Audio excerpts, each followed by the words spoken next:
Are there any more questions in the middle lane? Please. Assalamu alaikum. I'm Prabhakaran. I'm working as a supervisor. Firstly, I would like to know, there is a common saying in most of the religions that whoever follows God's sayings religiously will go to heaven, and if not, will go to hell. Taking this into consideration, I would like to know what will be the status of non-Muslims on the day of judgment. Secondly, I would like to know the importance of the holy month of Ramadan for the benefit of non-Muslims who have come here. And finally, I would like to say, from the little experience I have gained in my life, I can strongly say Islam is the only religion which has clear-cut, sound theoretical knowledge supported with logical examples with reasoning.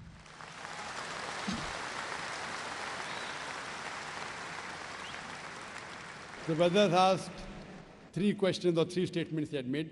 The first question was that all the religions say that if you don't believe in the commandments of God, you will go to hell. What will happen to non-Muslim on the day of judgment? Brother, as I mentioned earlier, the Quran says in Surah Nisa chapter 4 verse 48 and Surah Nisa chapter 4 verse 116, Allah, if He pleases, He may forgive any sin, but the sin of shirk, associating partners with God, He'll never forgive. So if a person dies as a non-Muslim and he associates partners with others, he believes in false gods, he does idol worship, he shall never go to heaven. Compulsory he'll go to hell. To go to heaven, you have to believe in one God, worship Him alone, and follow His commandments. Regarding a second question, what is the benefit of the month of Ramadan to the non-Muslims? Quran says in Surah Baqarah chapter 2 verse number 83, fasting has been prescribed to you as it was prescribed to people who came before you, so that you may learn self-restraint. The reason we fast is because we increase our taqwa, our God consciousness, our piety. And Surah Baqarah chapter number 2 verse 185 says, Ramadan was the month in which the Quran was revealed as a guidance to the whole of humanity, as a criteria to judge right from wrong. Ramadan is this month in which the glorious Quran, the last and final revelation, was revealed to the last and final messenger, Prophet Muhammad, peace be upon him. And the Quran says, this Quran is a guidance for humanity, not only for Muslims or for the Arabs, for the whole of humanity. And it is a criteria to judge right from wrong. So this month of Ramadan, how does it benefit the non-Muslims? Quran was revealed in it as a guidance for whole of humanity, Muslims and non-Muslims. Furthermore, beloved Prophet Muhammad said, Ramadan is the month in which the Satans, they are imprisoned. The gates of heaven are open and the gates of hell are closed. That means there are more chances you'll do good deeds.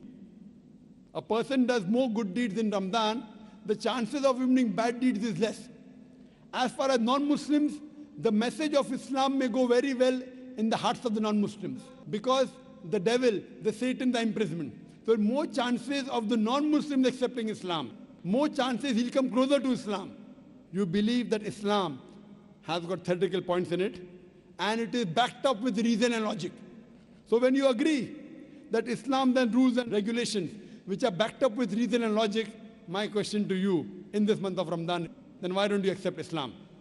It is not a question of accepting Islam. For the matter of fact, I do accept all the religions, all the good things every religion is saying.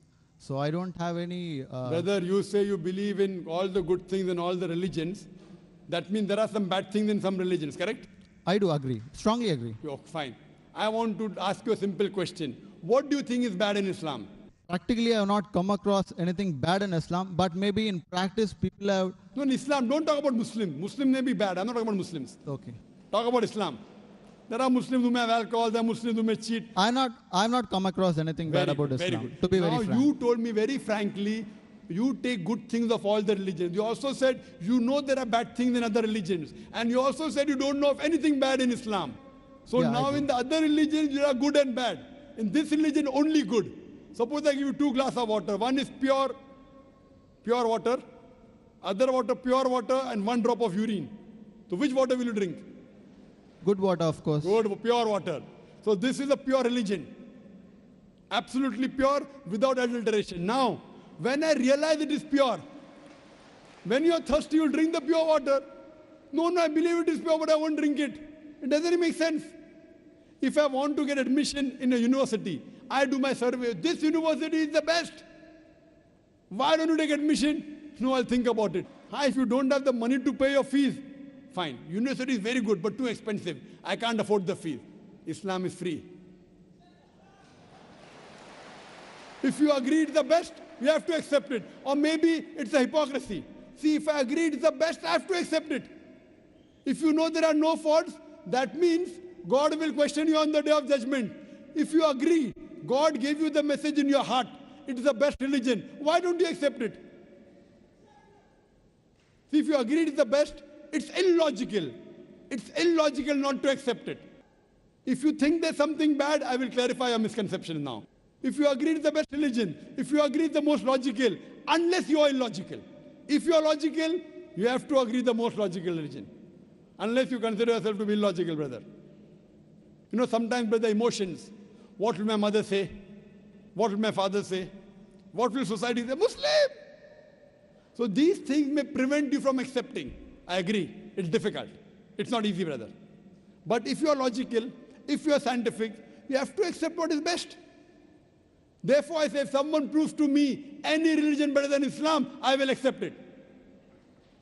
If someone proves to me today, anytime, there's any religion better than Islam, I am ready to accept.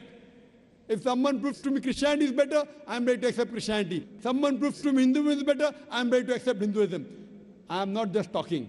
I have discussions with the doctors of divinity, with the top Christians. I am not a scholar, I am a student. I consider myself to be a student of comparative religion. But I have dialogues and discussions and debates with the top scholars of Hinduism. You know the most popular Hindu speaker is Sri Sri Ravi Shankar. Have you heard of him?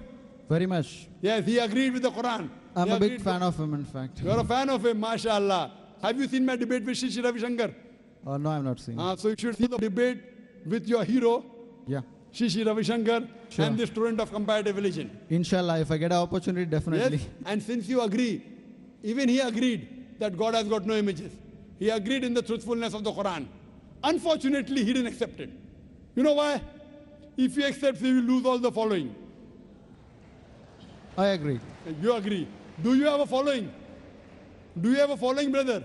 No, I don't have any following. Very good. So what will you lose? Maybe some friendship, maybe some relatives. It's difficult. It's difficult. But if you know the truth, you should accept it. There's nothing wrong about it. Actually, so far as of now, I have not thought of about this because this is the very toughest and hardest thing in life to make. Think today in the month of Ramadan. You ask me how does it benefit non-Muslims? It benefits the non-Muslims in opening the heart towards the truth. So I request you to think it over. If not today, yet you have another 3 weeks.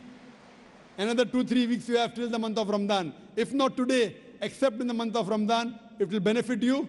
And inshallah, I can tell you that inshallah, if you accept Islam, all your previous sins will be forgiven. 100%. So today if you accept Islam, if suppose you die today, I can tell for sure you will go to Jannah. I am not sure about myself, but about yourself I can tell you. Because the moment a person accepts Islam, all his previous sins are forgiven. If you accept Islam and if something happens to you today, I don't know about others. Inshallah, you'll go to Jannah. Thank you very much. So I'm waiting Assalamu for your alaikum. acceptance, brother.